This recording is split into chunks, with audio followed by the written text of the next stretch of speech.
الحمدللہ رب العالمین والصلاۃ والسلام علی رسول الامین وعلی آلہ وصحبہ اجمعین اما بعد۔ جس موضوع پر بات کرنی ہے وہ ہے ماہ شعبان کی شرعی حیثیت۔ اس موضوع کے تحت ہم 3 حصوں میں بات کریں گے۔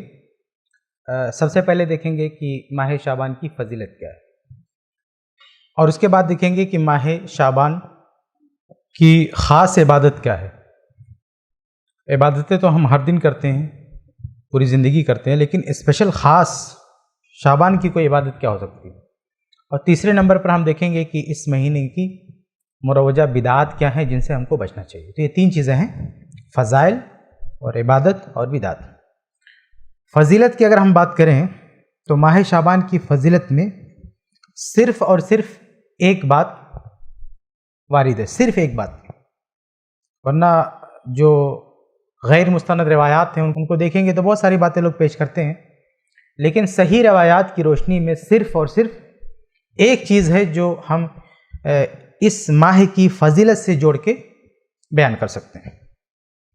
وہ سنن نسائی کی روایت ہے، حسن ہے سند اس کی۔ اسامہ بن زید رضی اللہ عنہ حدیث کے راوی ہیں، کہتے ہیں کہ قلت یا رسول اللہ، میں نے کہا اللہ کے رسول صلی اللہ علیہ وسلم کہ لم ارک تصوم شہرا من الشہور ما تصوم من شعبان، کہ اللہ کے نبی صلی اللہ علیہ وسلم آپ شعبان کے مہینے میں جتنے روزے رکھتے ہیں اتنے روزے آپ کسی اور ماہ میں نہیں رکھتے، کیا بات ہے؟ تو آپ صلی اللہ علیہ وسلم نے فرمایا کہ ذالک شہر یغفل الناس عنہ بین رجب و رمضان۔ آپ صلی اللہ علیہ وسلم نے فرمایا کہ یہ ایسا مہینہ ہے رجب اور رمضان کے بیچ میں، رجب اور رمضان کے بیچ میں ایک ایسا مہینہ ہے جسے لوگ غافل لیتے ہیں، جس کو لوگ بھولے رہتے ہیں۔ وہ شہر، جبکہ یہ ایسا ماہ ہے کہ ترفع فیہ الاعمال الی رب العالمین، کہ اس میں بندوں کے اعمال اللہ کی بارگاہ میں پیش ہوتے ہیں۔ فاحب ان یرفع عملی وانا صائم، تو میں چاہتا ہوں کہ جب میرا عمل اللہ کی بارگاہ میں پیش ہو تو اس وقت میں روزے کی حالت میں ہوں، یعنی ہمارا جو نامہ اعمال پیش ہو اللہ کی بارگاہ میں، اس نامہ اعمال کا جو اختتام، جو آخری عمل ہے وہ روزہ ہو۔ تو یہ ہے اس مہینے کی فضیلت، یعنی اس مہینے میں سالانہ بندوں کے اعمال، یا کہہ لیجیے کہ بندوں کی عبادت کی جو فائل ہے، جو ہماری رپورٹ ہے، وہ اللہ تعالیٰ کے یہاں پیش کی جاتی ہے۔ ہمیں اس دنیا میں ایک ڈیوٹی دی گئی ہے، وہ اللہ تعالیٰ کی عبادت ہے۔ وما خلقت الجن والانس الا لیعبدون، ہم نے انسانوں اور جناتوں کو صرف اپنی عبادت کے لیے پیدا کیا۔ تو اس دنیا میں ہم جی رہے ہیں تو یہ ہماری ڈیوٹی ہے، اللہ تعالیٰ کی عبادت۔ ہم نے یہ ڈیوٹی کتنی کی، اس کی رپورٹ بنانے کے لیے فرشتوں کو ہمارے ساتھ لگا دیا گیا ہے، اور یہ فرشتے ہماری ڈیوٹی کی، ہماری عبادت کی پل پل کی رپورٹ اللہ تعالیٰ کو پہنچاتے ہیں۔ یہ رپورٹ کئی طرح کی ہوتی ہے، ہفتے میں 2 بار رپورٹنگ ہوتی ہے، اس کے بعد میں سالانہ بھی رپورٹنگ ہوتی ہے۔ تو یہ جو کئی طرح سے اللہ تعالیٰ کی بارگاہ میں ہمارے اعمال پہنچائے جاتے ہیں۔ شیخ پہلے بتا رہے تھے، شیخ ابوالبیان صاحب، وہ آپ کو بتا چکے ہیں، اس کو میں نہیں دہراؤں گا، لیکن یہ ہے کہ سالانہ جو حدیث میں نے آپ کے سامنے پیش کی ہے، اس میں سالانہ رپورٹ اللہ کی بارگاہ میں پیش کی جاتی ہے۔ تو رپورٹ کا جو آخری حصہ ہوتا ہے وہ اچھے عمل پہ اس کا اختتام ہونا چاہیے، اس کی جو اینڈنگ ہے وہ ٹھیک ہونی چاہیے۔ اور صحیح بخاری کی حدیث ہے انما الاعمال بالخواتین، کہ انسان آخری عمل کیا کرتا ہے اسی کا اعتبار ہوتا ہے۔ ایک آدمی زندگی بھر غلط کام کر رہا ہو، لیکن اگر مرنے سے پہلے سدھر گیا تو اس کا بیڑا پار ہے۔ یہ نہیں دیکھا جاتا کہ ابھی تک کیا کر رہا تھا، اس کی جب موت ہوئی ہے تب وہ کس حالت میں تھا۔ تو اللہ کی بارگاہ میں جب کوئی رپورٹ پیش ہو تو یہ کوشش کرنی چاہیے کہ اس وقت جب ہماری رپورٹ پیش کی جا رہی، اس وقت ہمارا اسٹیٹس کیا ہے، ہماری عبادت میں ہمارا معیار کیا ہے، ہمارا مقام کیا ہے، ہم کتنی عبادت اللہ تعالیٰ کی کر رہے ہیں۔ دیکھیے، ایک طالب علم جو ہے گرچہ شروع میں کچھ سستی کرے، لیکن عین امتحان کے وقت اگر وہ محنت کر لے تو اسی کا اعتبار ہوگا کہ جب اس سے امتحان لیا جا رہا تھا، جب اس سے پوچھا جا رہا تھا، اس ٹائم اس کا اسٹیٹس کیا تھا، اس ٹائم وہ کس حالت میں تھا، اس سے پہلے کیا کر رہا تھا، اس کا اعتبار نہیں ہوتا۔ تو ایسے جب ہمارے اعمال کی، ہماری عبادت کی رپورٹنگ کی جاتی ہے، اس ٹائم وہ بہت اہم ٹائم ہوتا ہے۔ اور ہمیں اس وقت اپنی عبادت پر توجہ دینا چاہیے۔ تو یہ اس مہینے کی فضیلت ہے کہ اس میں سالانہ رپورٹ اللہ کی بارگاہ میں پیش کی جاتی ہے۔ اچھا، اب اس مہینے میں ہم کون سی عبادت کر سکتے ہیں؟ یہ تو فضیلت کی بات تھی، یہ فضیلت کی بات تھی جو میں آپ کے سامنے پیش کر چکا۔ ابھی ہم آگے بڑھتے ہیں۔ اچھا، یہاں پہ ایک چیز اور بیان کر دوں آپ کے سامنے۔ کچھ لوگ کہتے ہیں کہ یوم عرفہ کو بھی اعمال پیش کیے جاتے ہیں، لیکن یہ ثابت نہیں ہے۔ صحیح احادیث سے جو ثابت ہے وہی کہ روزانہ بندوں کے اعمال پیش ہوتے ہیں، فجر بعد اور عصر بعد، اور اسی طرح سے ہفتے میں بھی پیشی ہوتی ہے پیر جمعرات کو، اور اسی طرح سے سالانہ پیشی ہوتی ہے یہ شعبان میں، اور جب آدمی مر جاتا ہے تو پوری فائل ایک ساتھ پیش کی جاتی ہے کہ اس نے پیدائش سے لے کر وفات تک کیا کیا۔ تو یہ 4 طرح سے اعمال پیش کیے جاتے ہیں۔ اس میں عرفہ بھی کچھ لوگ بیان کرتے ہیں، لیکن وہ درست نہیں ہے۔ اب آتے ہیں کہ ہم اس مہینے کی فضیلت ہم نے دیکھ لی۔ اب اس مہینے میں خاص عبادت کیا ہے جو ہم کر سکتے ہیں؟ خاص عبادت تو خاص عبادت جیسے فضیلت صرف ایک چیز ہے کہ ہمارے اعمال اللہ کی بارگاہ میں پہنچا جاتے ہیں۔ ایسے اگر ہم اس میں خاص عبادت کی بات کریں تو وہ بھی صرف ایک ہے جو اللہ کے نبی صلی اللہ علیہ وسلم سے ثابت ہے، اور وہ ہے روزہ۔ ماہ شعبان میں کثرت سے روزے، اس کے علاوہ کوئی خصوصی عبادت اس مہینے میں، خاص اس مہینے میں ثابت نہیں ہے۔ عام عبادتیں تو ہم کرتے رہیں گے جیسے ہم ہر دن کرتے ہیں، 5 وقت کی نماز ہے، ذکر و اذکار ہے، تلاوت ہے، یہ سب تو چلتا رہے گا۔ لیکن خاص اس مہینے کو دیکھتے ہوئے ہم کیا کر سکتے ہیں؟ زیادہ سے زیادہ نفلی روزے، بس اس کے علاوہ کوئی بھی اسپیشل عبادت، خاص عبادت کرنا اس مہینے میں اللہ کے نبی صلی اللہ علیہ وسلم سے ثابت نہیں ہے، صرف روزے ثابت ہے۔ تو یہ اس مہینے کی خاص عبادت ہے۔ اچھا دیکھیے، عبادتوں میں بہت ساری عبادت ہے نا جو ثابت ہیں عام دنوں میں، جیسے نماز ہے، زکوٰۃ ہے، حج ہے، عمرہ ہے، صدقہ خیرات ہے، یہ ساری عبادتیں۔ لیکن اللہ کے نبی صلی اللہ علیہ وسلم نے روزے کو ترجیح دیا کہ یہ جو سالانہ پیشی ہو رہی ہے اس مہینے میں، تو اس مہینے میں ہم کون سی عبادت کو چوز کریں؟ جو خاص اضافی عبادت وہ روزہ ہے۔ ایسے نہیں کہ نماز، صدقہ خیرات، حج، عمرہ کچھ نہیں، کیا؟ روزہ۔ تو روزے میں ایک خاص بات کیا ہے کہ روزہ اصل میں صرف ایک عبادت نہیں ہے، یہ بہت ساری عبادات کا مجموعہ ہے، یہ عبادتوں کا ایک پیکج ہے۔ جب آدمی روزہ رکھتا ہے تو صرف روزہ نہیں رکھتا ہے، وہ جھوٹ نہیں بولتا ہے، وہ لڑائی جھگڑا نہیں کرتا ہے، روزہ رکھتا ہے تو صدقہ خیرات کرتا ہے، روزہ رکھتا ہے تو عبادت پہ بھی دھیان، نماز بھی بڑے اہتمام سے پڑھتا ہے، روزہ رکھتا ہے تو پھر قرآن کی تلاوت بھی کرتا ہے۔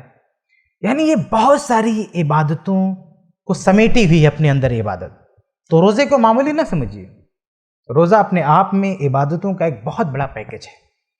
اس لیے اگر کوئی آدمی روزے کی عادت ڈالے ہوئی ہے تو صرف یہ نہ دیکھے کہ روزہ رکھ رہا ہے، وہ ساتھ میں بہت ساری عبادتیں لی ہوئی ہے، اور وہ بھی اچھے انداز سے، احسن انداز میں، اس میں حسن پیدا کرتے ہوئے۔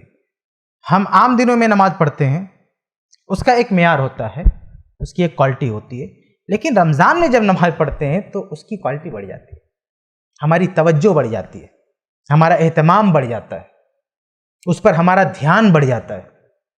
تو نماز وہی ہے، لیکن رمضان میں پڑھنے کی وجہ سے یہ کہہ لیں کہ خشوع اور خضوع بڑھ جاتا ہے۔ تو ایسے جب آدمی روزے کی حالت میں ہوتا ہے تو روزے کی حالت میں جو وہ عبادتیں انجام دیتا ہے، چاہے وہ نماز ہو، چاہے وہ ذکر و اذکار ہو، چاہے وہ تلاوت ہو، چاہے وہ صدقہ خیرات ہو، تو اس میں بھی خشوع، خضوع، اخلاص، للہیت بڑھ جاتی ہے، عبادتوں کو کوالٹی مل جاتی ہے اگر روزے کی حالت میں آدمی کرتا ہے۔ تو خود دیکھیں اللہ کے نبی صلی اللہ علیہ وسلم رمضان میں صرف روزہ ہی نہیں رکھتے تھے، ہر عبادت میں اضافہ ہو جاتا تھا۔ یعنی رمضان جب آتا تھا، آدمی روزہ رکھتا ہے تو روزہ ایک مومن کو، روزے دار کو، روزے دار کے ایمان کو، اس کے عمل کو بوسٹ کر دیتا ہے۔ یعنی وہ ہر عمل کی رفتار بڑھا دیتا ہے، اس کے اخلاص کا وزن بڑھ جاتا ہے، خشوع خضوع بڑھ جاتا ہے۔ اللہ کے نبی صلی اللہ علیہ وسلم روزہ رکھتے تھے رمضان میں، اور رمضان میں آپ صلی اللہ علیہ وسلم پورا قرآن جبرائیل السلام کے ساتھ ختم کرتے تھے، پورا قرآن۔ آپ صدقہ خیرات کرتے تھے تو اس طرح سے رمضان میں کہ کوئی بھی دروازے پہ آ گیا سب کو نوازتے چلے گئے. تو ہر معاملے, نماز بھی آپ دیکھیں آخری عشرہ آتا تھا, رات رات بھر جاگ کے آپ عبادت کرتے تھے. تو صرف روزہ ہی ہے, رمضان میں صرف روزہ ہے. روزہ آیا تو اس نے اپنے ساتھ عبادتوں کا ایک پورا سلسلہ کھڑا کر دیا روزے نے. تو اگر ہم شعبان کے مہینے میں نفلی روزہ رکھیں گے تو کہنے کو تو یہ ہے کہ ہم صرف ایک عبادت کر رہے ہیں روزہ, لیکن یہ اپنے آپ میں بہت ساری عبادتوں کو سمیٹے ہوئے ہے. تو اس لیے ہم شعبان میں جب ہمیں روزہ رکھنا ہے تو ایسا نہ رہے کہ رسمی طور پر ہم صبح جو ہے ہم نے کھانا پینا بند کر دیا اور شام کو افطار کر لیا, ہو گیا, ہم یہ سمجھے کہ بھئی شعبان کی عبادت ہم نے ادا کر لی. نہیں, ہم روزہ رکھ رہے ہیں تو روزے کی حالت میں جو اور عبادتوں کے جو تقاضے ہیں, نماز ہم ڈیلی پڑھتے ہیں, ذکر و اذکار ڈیلی کرتے ہیں, صدقہ خیرات ڈیلی کرتے ہیں, قرآن کی تلاوت ڈیلی کرتے ہیں, تو ہمارا جب ہم کثرت سے نفلی روزہ رکھیں شعبان میں تو ان عبادتوں کا بھی حق ادا کریں. روزے کا جو بینیفٹ ملنا چاہیے ان عبادتوں کو وہ ہم دیں ان عبادتوں کو. تو اس طرح سے جب ہمارا نامہ اعمال یہاں پہ, ہماری فائل جب یہاں پہ کلوز ہوگی کہ ایک آدمی شعبان میں روزے کی حالت میں تھا, اس کی نماز کے اندر بھی کوالٹی بڑھ گئی ہے اور زکوٰۃ کے اندر بھی, ذکر و اذکار کے اندر بھی, تلاوت کے اندر بھی, تو ایک بہت اچھا ہمارا جو آخری ہماری فائل کا جو آخری حصہ ہوگا جس میں ہماری عبادتیں درج ہوں گی تو وہ ایک وزندار حصہ ہوگا ہماری عبادتوں کا. اس لیے ہمیں شعبان میں اس چیز کا دھیان دینا چاہیے. اسی لیے اللہ کے نبی صلی اللہ علیہ وسلم نے فرمایا کہ میں پسند کرتا ہوں کہ جب میرے اعمال اللہ کی بارگاہ میں ہوں تو میں روزے کی حالت میں ہوں. تو اگر ہمارا خاتمہ روزے کی حالت میں ہوتا ہے تو یہ بہت اچھی بات ہوتی ہے. عثمان بن عفان رضی اللہ تعالیٰ عنہ کو جب شہید کیا گیا تو آپ دیکھیں کہ کس کیفیت میں تھے وہ, ان پر قاتلانہ حملہ ہوا ہے, ان پر قاتلانہ حملہ ہوا ہے, جسم لہو لہان ہے, لیکن وہ روزے کی حالت میں ہے. وہ انہیں اس بات کا احساس ہے کہ یہ میرا آخری وقت آ گیا ہے, انہیں اس بات کا اندیشہ ہے کہ یہ اب آخری وقت آیا ہے, لوگوں نے, ظالموں نے تو حملہ کر دیا, یہ تو شہادت کا وقت ہے. اور پہلے بھی اللہ کے نبی صلی اللہ علیہ وسلم ان کے لیے پیشین گوئی کر چکے تھے کہ عثمان رضی اللہ عنہ شہید ہوں گے, اور وہ اپنے سامنے دیکھ رہے تھے. تو روزے کی حالت میں تھے, اس حالت کو برقرار رکھا. عثمان رضی اللہ تعالیٰ نے روزہ نہیں توڑا, اور روزے کا اثر یہ ہوا کہ روزہ بھی ہیں اور قرآن کی تلاوت بھی کر رہے ہیں, آپ کی نماز بھی چالو ہے, قرآن کی تلاوت بھی چالو ہے. روزہ صرف روزہ نہیں ہے, روزے کے ساتھ ساری عبادتوں کو سمیٹے ہوئے ہیں, اور اسی حالت میں اللہ کی بارگاہ میں جا رہے ہیں. آخری عمل ان کا روزہ تھا اور ساری عبادتیں ساتھ میں ہیں. تو ایسے شعبان میں بھی ہماری کوشش یہ ہونی چاہیے کہ جب ہمارے اعمال اللہ کی بارگاہ میں پیش ہوں تو ہم روزے کی حالت میں ہوں, اور ہماری ساری جو عبادتیں ہیں, نماز, ذکر و اذکار, ان سب پر ان نفلی روزوں کا فرق دکھائی دے, ان نفلی روزوں کا اثر دکھائی دے. جو دیگر عبادات ہیں ہماری, نماز, ذکر و اذکار, تلاوت وغیرہ, ان ساری عبادتوں پر ہماری ان نفلی روزوں کا اثر دکھنے کو ملے.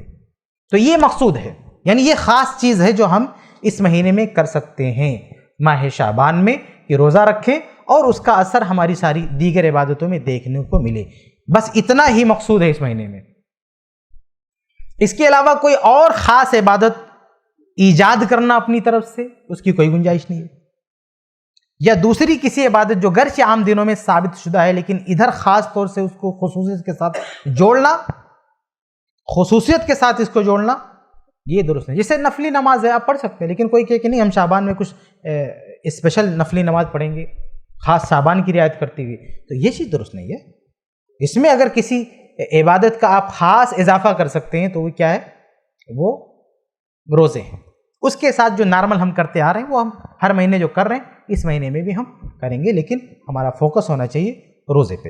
جب روزے کی بات آئی تو اس میں دو چیزیں بطور خاص دھیان میں رہنی چاہیے. پہلی چیز یہ کہ گرچہ شعبان کے مہینے میں زیادہ سے زیادہ نفلی روزے رکھنا یہ مسنون ہے, لیکن اس کے باوجود بھی ہم اس مہینے کے تمام دنوں کا روزہ نہیں رکھ سکتے, یہ خلاف سنت ہے. اس مہینے کے اکثر دنوں کا روزہ ہم رکھیں یہ مسنون ہے, لیکن یہ کہ سارے مہینوں کو ہم یہ دیکھیں کہ بھئی اس مہینے میں روزہ رکھنا فضیلت کی بات ہے, اب پورا شعبان ہم روزہ رکھ لیں, نہیں, اس کی گنجائش نہیں ہے. اللہ کے نبی صلی اللہ علیہ وسلم سے یہ چیز ثابت نہیں ہے۔ صحیح مسلم کی روایت ہے، اما عائشہ رضی اللہ عنہ فرماتی ہیں کہ ما علمتہ صام شہرا کلہ الا رمضان، کہ میں نے اللہ کے نبی صلی اللہ علیہ وسلم کو رمضان کے علاوہ کسی بھی مہینے کا مکمل روزہ رکھتے ہوئے نہیں دیکھا۔ ایک روایت میں ہے کہ کان یصوم شعبان کلہ، یہ کل بول کے اس کا اکثر حصہ مراد لیا گیا، کل نہیں مراد ہے، جیسا کہ دوسری روایت میں خود اما عائشہ رضی اللہ عنہ سے یہ وضاحت آ گئی ہے۔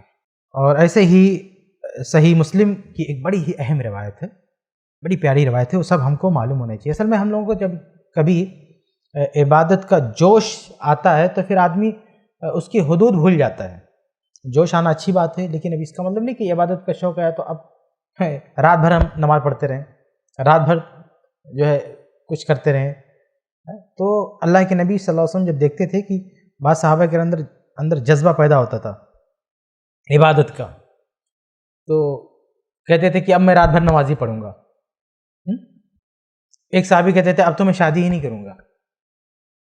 ابھی ہمارے اسی سینٹر پہ ایک بھائی صاحب آئے تھے، وہ پتہ نہیں ہیں کہ نہیں یہاں پہ، تو بہرحال انہوں نے بھی یہ ارادہ بنایا میں شادی ہی نہیں کروں گا۔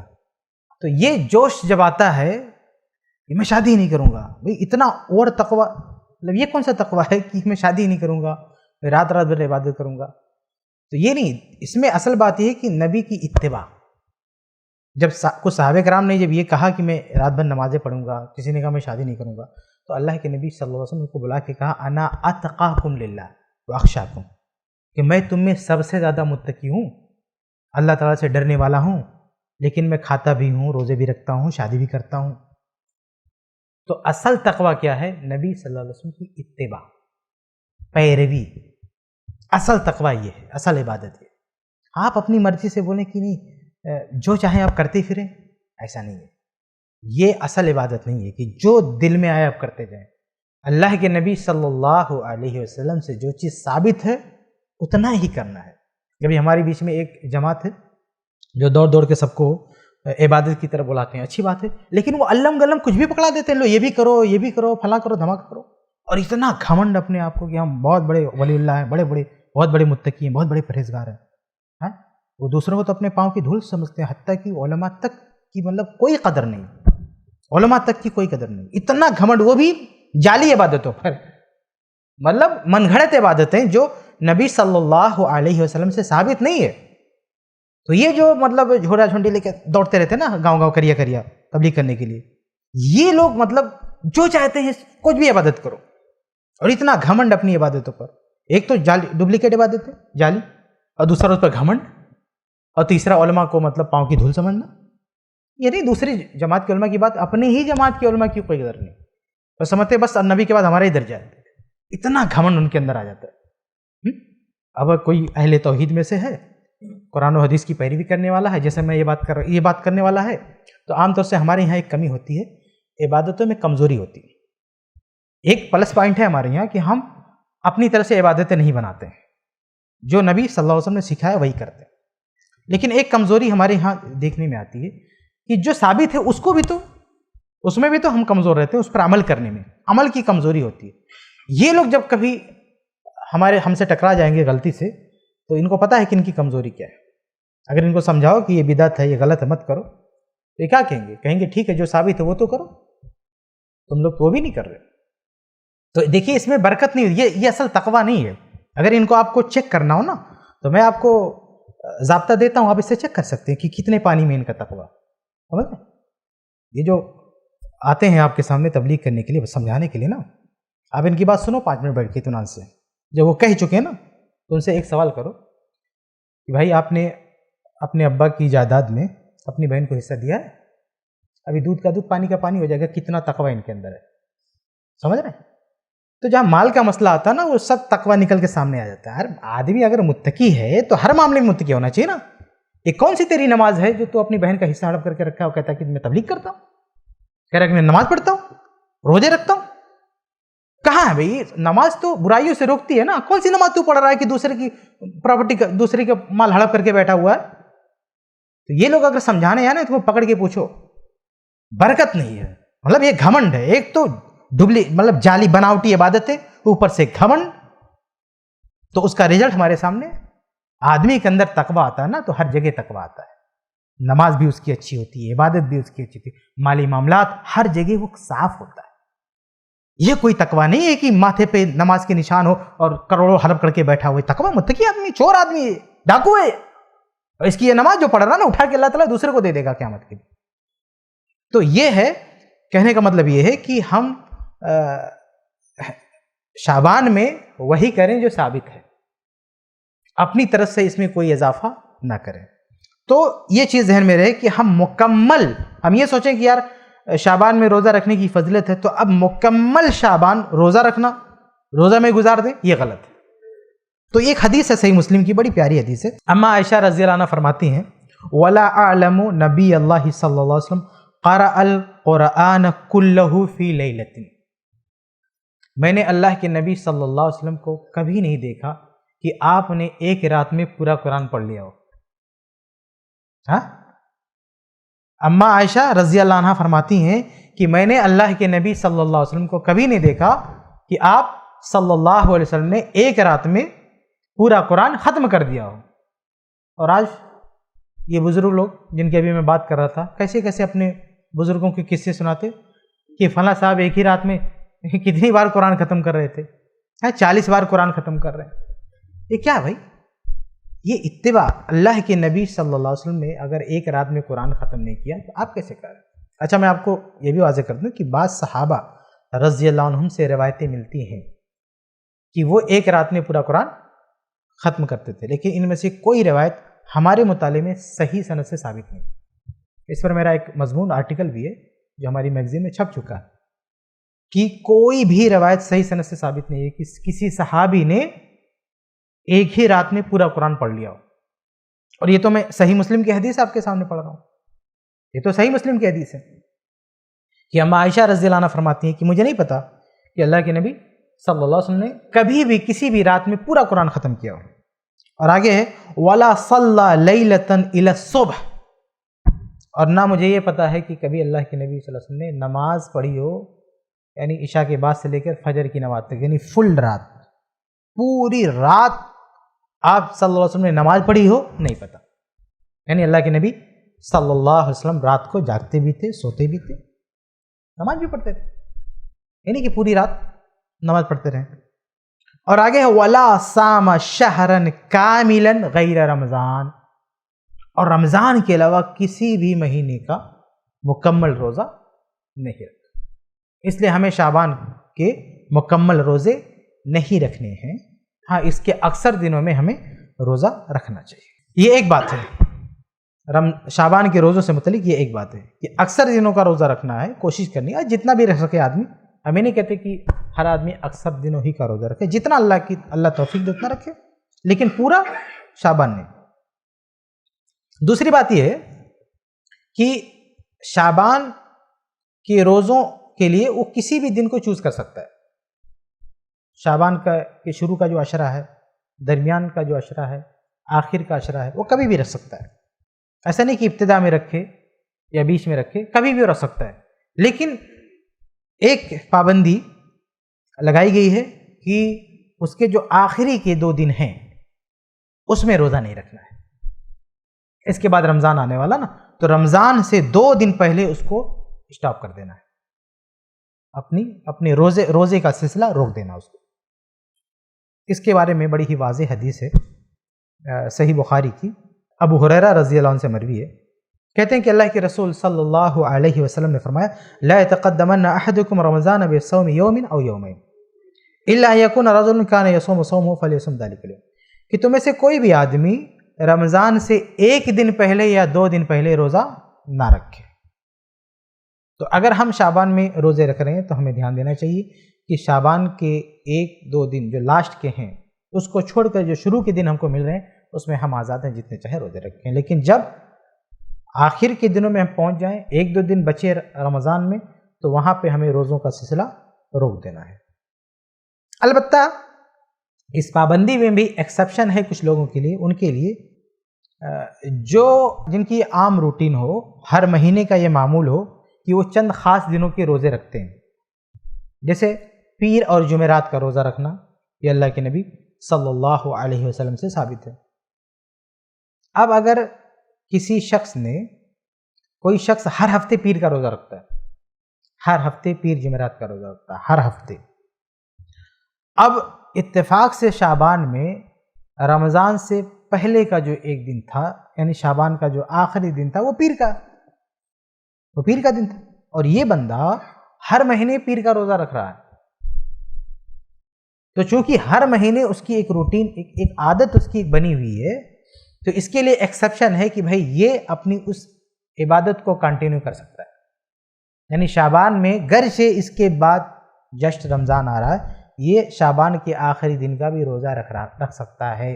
لیکن وہ شخص جو کبھی روزے نہیں رکھتا، ایسی کوئی عادت نہیں اپنا کے رکھا، تو وہ رمضان کے 1-2 دن پہلے روزے نہیں رکھ سکتا، ٹھیک ہے؟ تو یہ چیز بھی ہمیں دھیان میں رکھنی ہے۔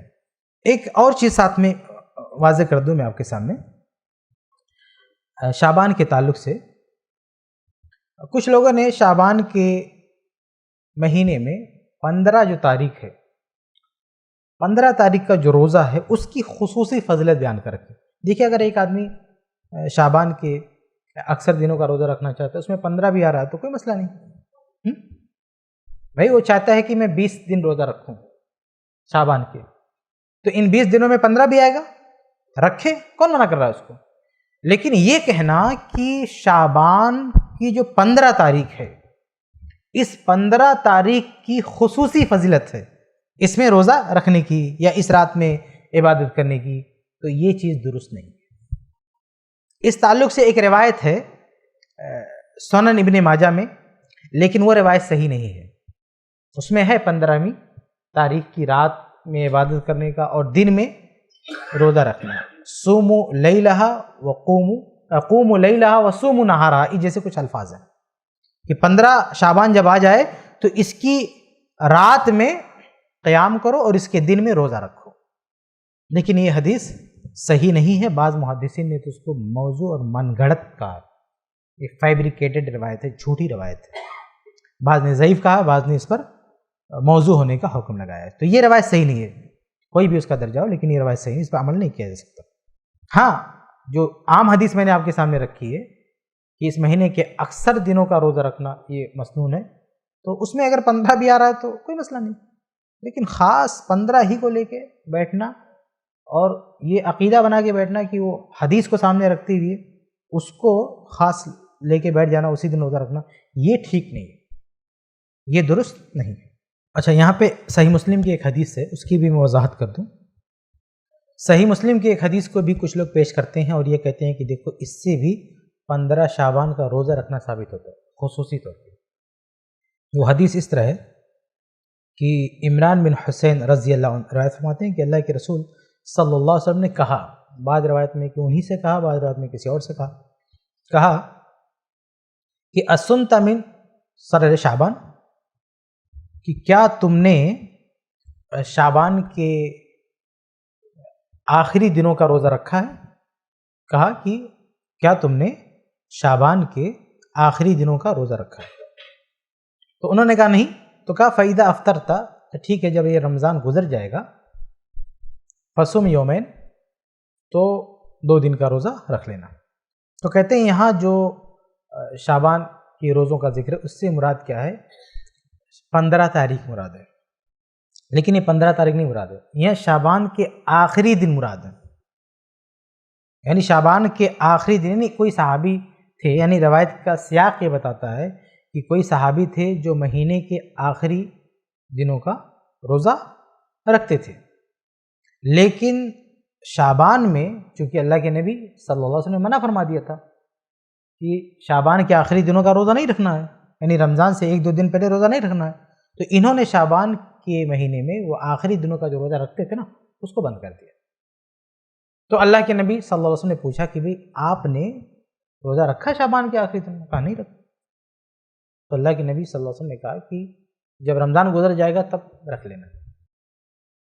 تو یہ پوری روایت پر آپ غور کریں تو اس کا مطلب یہ ہے کہ یہ بیچ والا روزہ شعبان کے بیچ والا روزہ نہیں تھا۔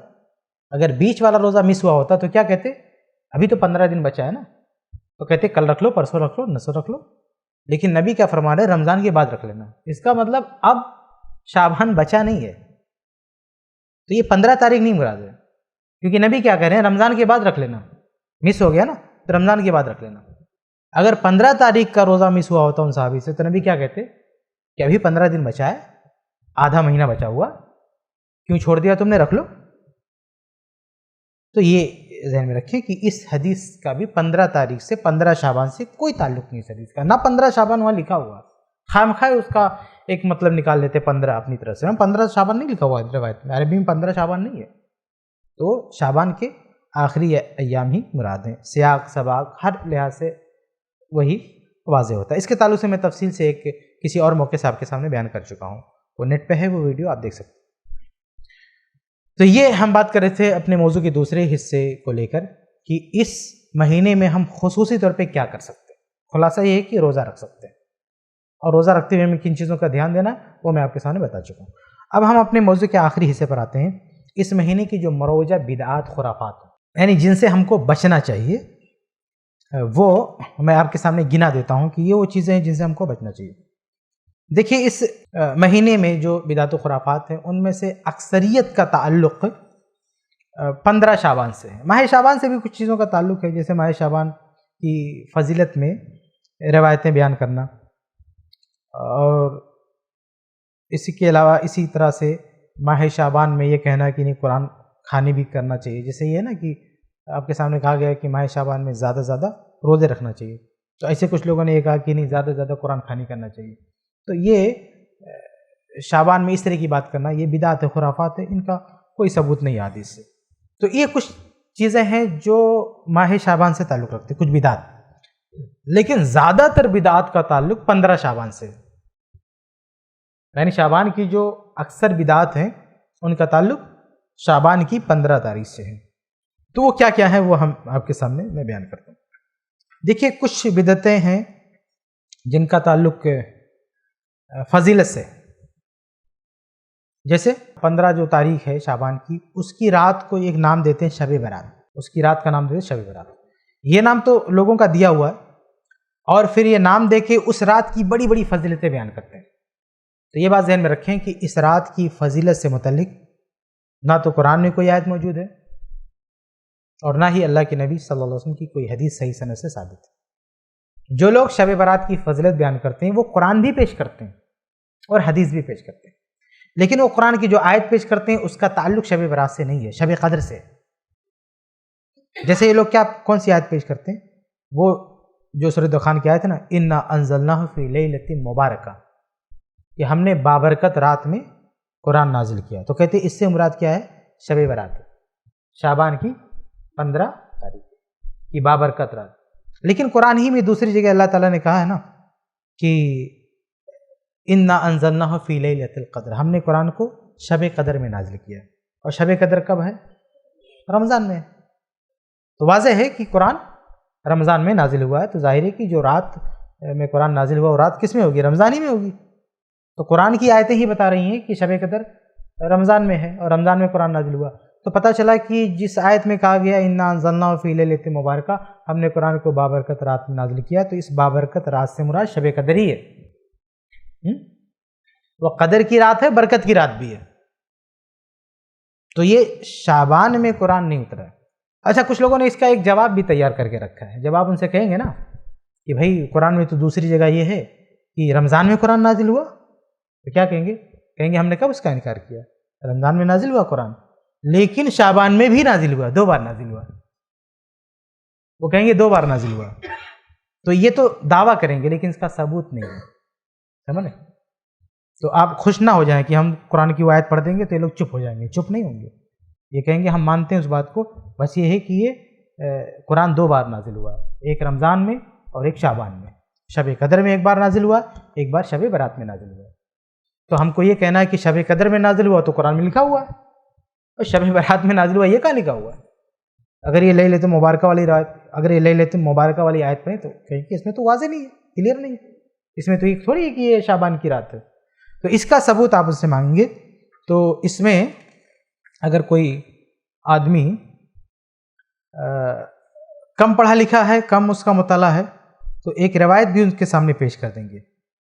ایک روایت بھی ہے عبداللہ ابن عباس رضی اللہ تعالیٰ عنہ کے نام سے بیان کی جاتی ہے کہ اس میں یہ ہے کہ لیلۃ المبارکہ سے مراد شعبان کی 15ویں رات. تو ایسے ایک روایت بھی پیش کر دیں گے لوگ، لیکن وہ روایت کیا ہے؟ ضعیف ہے، وہ صحیح روایت نہیں ہے. اس کے برعکس مستدرک حاکم میں عبداللہ ابن عباس رضی اللہ تعالیٰ عنہ سے صحیح سند سے روایت موجود ہے، جلد نمبر 2 صفحہ نمبر 487. صحیح سند سے جو مستدرک حاکم کی روایت ہے عبداللہ ابن عباس رضی اللہ تعالیٰ عنہ کی، اس میں وہ فرماتے ہیں کہ انا انزلناہ فی لیلۃ مبارکہ، کہ لیلۃ مبارکہ جو ہے بابرکت جو رات ہے اس سے مراد شب قدر ہے، یعنی لیلۃ القدر. یہ عبداللہ بن عباس رضی اللہ عنہ کی تفسیر صحیح سند سے مستدرک حاکم میں موجود ہے کہ لیلۃ مبارکہ سے مراد شب قدر ہے.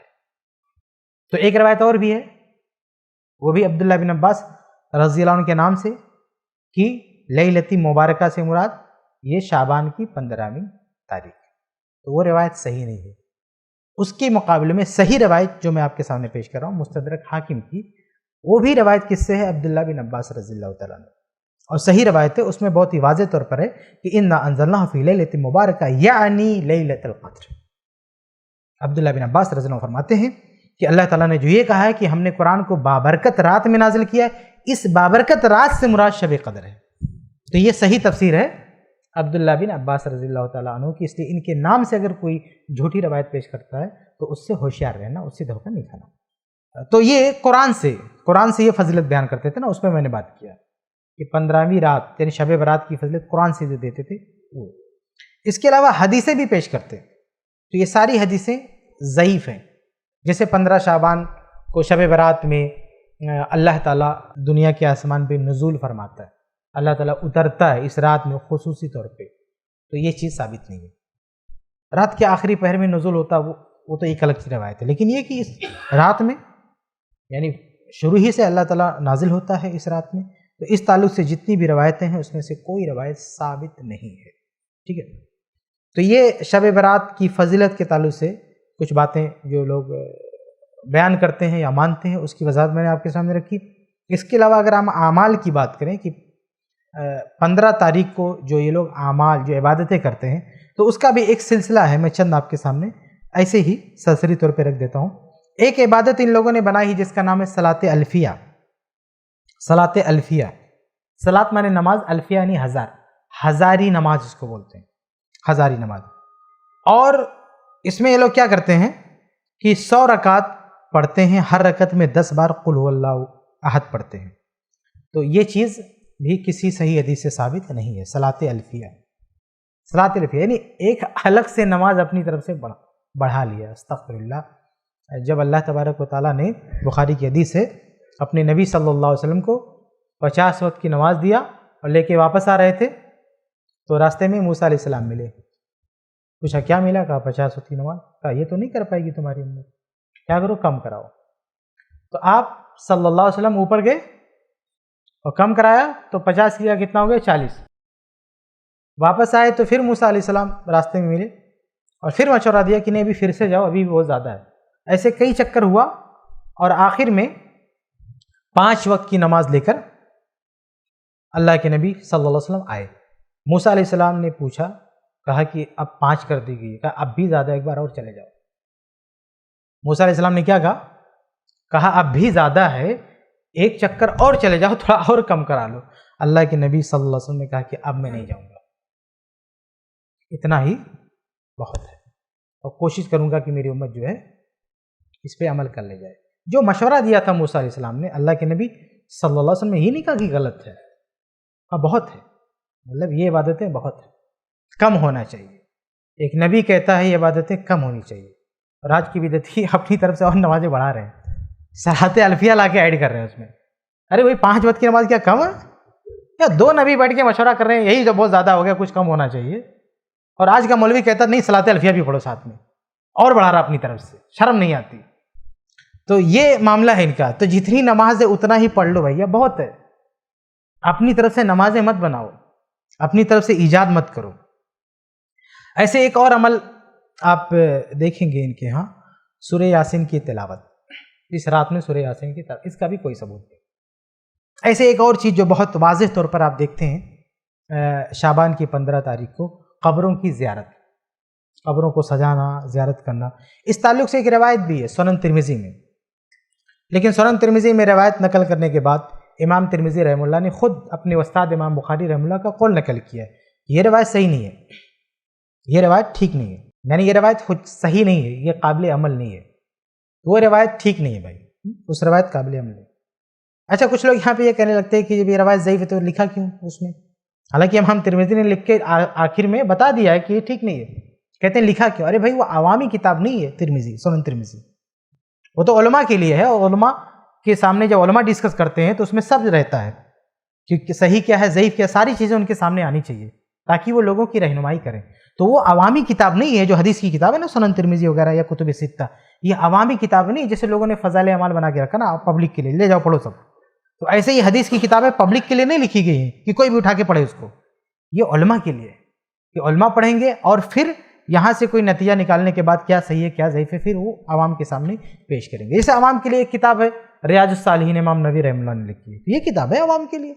لیکن یہ حدیث کی بڑی بڑی کتابیں یہ عوام کے لیے تھوڑی لکھی گئی ہیں. تو یہ جو بندہ کہتا ہے نا کہ لکھا کیوں، ضعیف تھی تو لکھا کیوں، ارے بھائی آپ کے لیے تھوڑی لکھا ہے کہ آپ پڑھ کے کنفیوز ہو جاؤ. یہ تو علماء کے لیے ہے. ابھی جیسے کوئی جو ہے میڈیکل بکس ہوتی ہیں، کتابیں ہوتی ہیں، تو اس میں تو یہ بھی لکھا رہے گا نا کہ اس دوا کا صحیح اثر کیا ہے، اس کا غلط اثر کیا ہے، اس کا یہ کیا یہ کیا، یعنی کون سی دوا فائدہ پہنچاتی ہے، کون سی دوا نقصان پہنچاتی ہے. تو اب کوئی نقصان والی جو دوا کوئی ایک جاہل آدمی جا کے میڈیکل بک لے کے اور کوئی ایسی دوا جو نقصان دہ ہو اسے استعمال کرے اور کہے کہ بھائی تو یہ دوا تو نقصان دے، تو بولے نقصان دے تو کیوں لکھا اس میں؟ یہ تو ڈاکٹروں کے لیے ہے نا، سب کے لیے تھوڑی کہ سب آدمی جا کے پڑھ کے اور اپنی طرف سے دوا سلیکٹ کرنے لگے. تو ایسے ہی جو حدیث کی کتابیں ہیں وہ علماء کے لیے ہیں، اور عوام یہ علماء کے ذریعے پھر عوام تک جائے گی. یعنی اب علماء کی ذمہ داری ہے کہ عوام تک یہ پہنچائیں، اور عوام کے لیے بھی کتابیں لکھی گئی ہیں. تو یہ کچھ کتابیں جو علماء کی لکھی گئی ہیں تو عوام یہ اعتراض نہ کرے کہ ضعیف کیوں رکھ دیا. بھائی وہ آپ کے لیے نہیں ہے، آپ کیوں اعتراض کرے؟ وہ تو یہ ذہن میں ہے نا کہ علماء اس کو پڑھیں گے تو صحیح کیا ہے ضعیف کیا ہے وہ سمجھ جائیں گے. اور جو کتابیں عوام کے لیے لکھی جاتی ہیں اس میں اس بات کا خیال کیا جاتا ہے کہ کوئی ضعیف نہ ہو، تاکہ ایک عام آدمی جب پڑھے تو کنفیوژن کا شکار نہ ہو. تو یہ روایت جو ہے نا کہ زیارت قبر کی زیارت والی، یہ روایت صحیح نہیں ہے 15 شعبان کے تعلق سے جو سنن ترمذی وغیرہ میں ہے. ایک اور بڑی عجیب و غریب بات، یہ لوگ کہتے ہیں کہ 15 شعبان کو جو فوت ہو گئے، اس دنیا سے چلے گئے، ان کی روحیں آتی ہیں، ان کی روحیں یعنی آتما ہے. 15 شعبان کو آتمائیں آتی ہیں، روحیں آتی ہیں. یہ ہندوؤں کا ایک عقیدہ ہے نا کہ جو آدمی بستر پر نہیں مرتا ہے، ہو سکتا ہے میں ادھر ادھر سے پڑھ کے میں نقل کر رہا ہوں، ہو سکتا ہے یہ بات صحیح طور سے بیان نہ کر سکوں کیونکہ ظاہر ہے کہ ہندو مذہب کی کتابوں کا ماہر نہیں ہے، لیکن لوگ بیان کرتے ہیں کہ ان کے یہاں یہ عقیدہ ہوتا ہے کہ جو آدمی فطری موت نہیں مرتا ہے، یعنی بستر پہ نہیں مرتا ہے، ایکسیڈنٹ ہوا، کچھ ہو گیا، تو اس کی آتمائیں بھٹکتی رہتی ہیں، اس کی روحیں بھٹکتی رہتی ہیں. تو اس کا ان کے یہاں ایک پروسیجر ہوتا ہے اس کو ٹھکانے لگانے کا روحوں کو. تو اسلامی عقیدے میں اس کی کوئی گنجائش نہیں ہے کہ مرنے کے بعد کسی کی آتما بھٹکتی رہتی نا. آدمی مر گیا، ختم، اس کا جسم اس کا روح سب یہاں سے رخصت، اب یہاں کچھ نہیں بچا ہے. یہ جسم ہم مٹی کے حوالے کر دیں گے اور روح تو پہلے سے جا چکی ہے. تو ایسا نہیں ہے کہ آتمائیں بھٹکتی ہیں، روحیں بھٹکتی ہیں، یہ غلط بات ہے. تو 15 شعبان میں ایک عقیدہ یہ ہے لوگوں کا کہ روحیں جو ہے آتی ہیں، گھومنے ٹہلنے آتی ہیں ہمارے گھروں میں، بلکہ بعض لوگ تو ان کے من پسند کھانا بھی بنوا کے رکھتے ہیں کہ اگر کسی کے ابا فوت ہو گئے تو آج آئیں گے، وہ کیا کیا کھاتے تھے بنا کے رکھ دو. میں گلبرگہ میں رہتا تھا تو کچھ لوگ بیڑی سگریٹ بھی رکھتے تھے کہ ابا پیتے تھے، رکھ لو ابھی آئیں گے پئیں گے. بیڑی سگریٹ بھی رکھ دیتے تھے، بیوقوف کہیں گے. تو یہ کوئی نہیں آتا ہوتا بھائی. دیکھیں قرآن میں اللہ تعالیٰ نے کہا ہے سورہ مومنون میں وَمِن وَرَائِهِمْ بَرْزَخٌ إِلَىٰ يَوْمِ يُبْعَثُونَ، کہ جو اس دنیا سے چلا گیا اب اس دنیا اور جہاں بھی وہ گیا ہے بیچ میں ایک آڑ ہے، کب تک؟ قیامت تک. ایک پردہ ہے، پردے کے اس پار چلا گیا ہے، وہ اب ادھر نہیں آ سکتا ہے. ایک روایت ہے کہ سنن ترمذی کی کہ جابر رضی اللہ تعالیٰ عنہ کے والد عبداللہ رضی اللہ عنہ شہید ہوئے تو اللہ تعالیٰ نے کہا کہ تمنا علیہ آتی، کہ بندہ مانگ کیا مانگتا میں دوں گا. اللہ تعالیٰ نے ایک شہید کی روح سے کیا کہا کہ تو مانگ کیا مانگتا ہے میں تجھے دوں گا.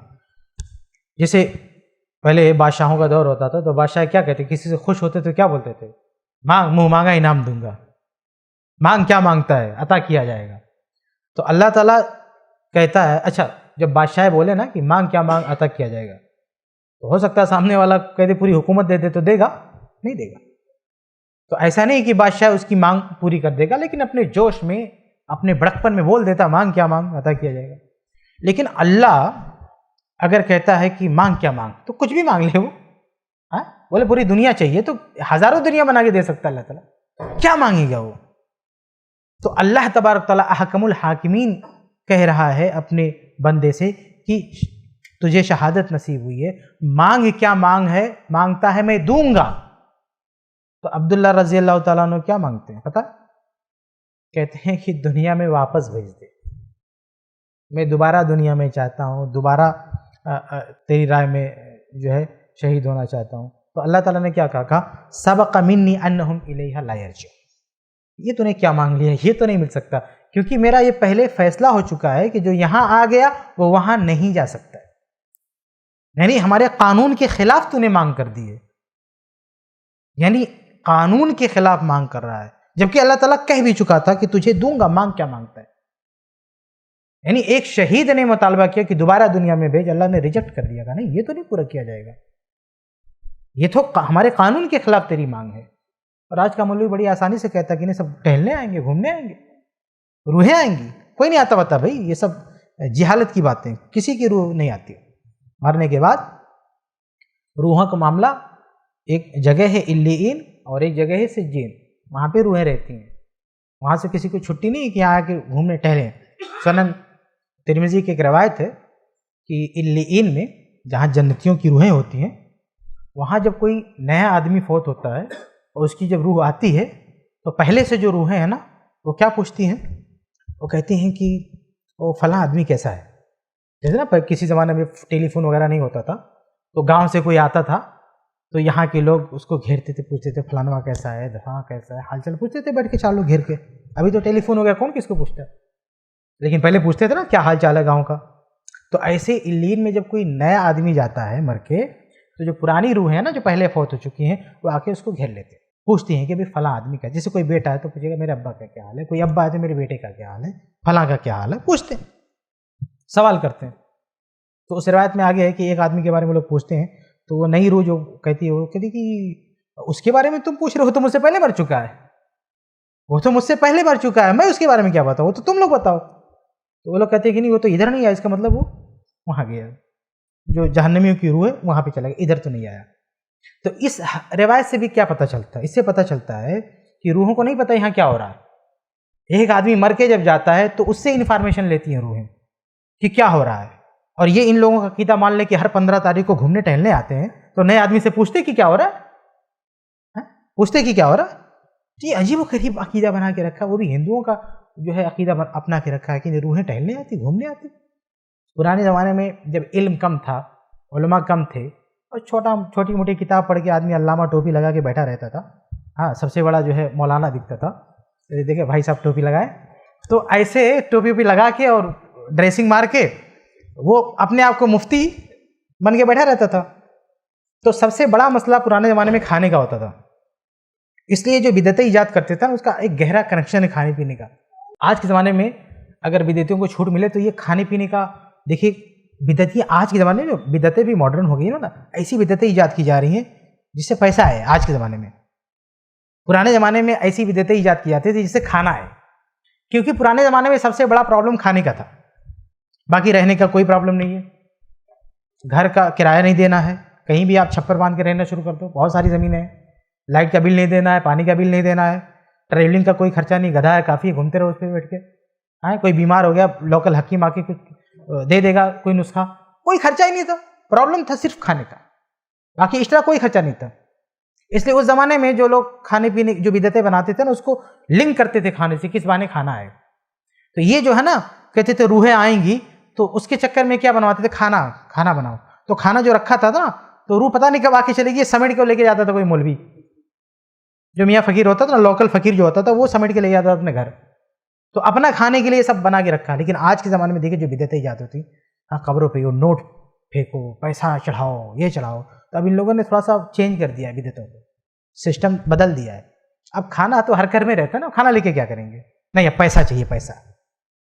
تو آپ اس کو کبھی نوٹس کریں گے نا تو دیکھیں گے کہ آج کی بدعتیں الگ انداز سے ایجاد ہو رہی ہیں, جس سے روپے آئے, پیسہ آئے, دولت آئے, تو خزانہ ملے, اس طرح کی بدعتیں بھی ایجاد ہو رہی ہیں. وہ کھانے والی بدعتیں اب ختم, اب نئے اس دور میں کوئی نہیں ایجاد کرتا ہے, اور یہ بھی بہت جلدی سب ختم ہو جائیں گی. یہ جو عقیدہ ہے نا, روحیں آتی ہیں, یہ زیادہ دن نہیں چلے گا. اب اس کی ضرورت نہیں ہے ان لوگوں کو, پیٹ بھرا ہوا ہے سب کا. اب ایسے عقیدوں کی ضرورت نہیں ہے, اب نئے دوسرے بدعتیں آئیں گی ان کی. ایسے ہی ایک اور چیز ہے آتش بازی, پڑاکے وغیرہ پھوڑنا. تو اس کی تو کوئی گنجائش نہیں اسلام میں, چاہے شعبان ہو چاہے کچھ بھی ہو. ایک اور چیز ہے حلوہ خوری, میٹھا کھانا, میٹھا. ہاں, اس میں کچھ لوگ کہتے ہیں کہ وہ اللہ کے نبی صلی اللہ علیہ وسلم کے دانت شہید ہو گئے تھے, اس لیے ہم جو ہے اللہ کے نبی صلی اللہ علیہ وسلم نے حلوہ کھایا تھا تو ہم بھی کھاتے ہیں. حالانکہ اس بات کا کوئی ثبوت نہیں ہے کہ شعبان کے مہینے میں اللہ کے نبی صلی اللہ علیہ وسلم کے دانت شہید ہوئے تھے, اس کا کوئی ثبوت نہیں. اور کبھی مان لیجئے کہ شہید ہوئے, دانت کھایا بھی, تو اس کا یہ کون سا طریقہ ہے کہ آپ بھی جو ہے اس دن کو یادگار بنا کے آپ حلوہ کھائیں.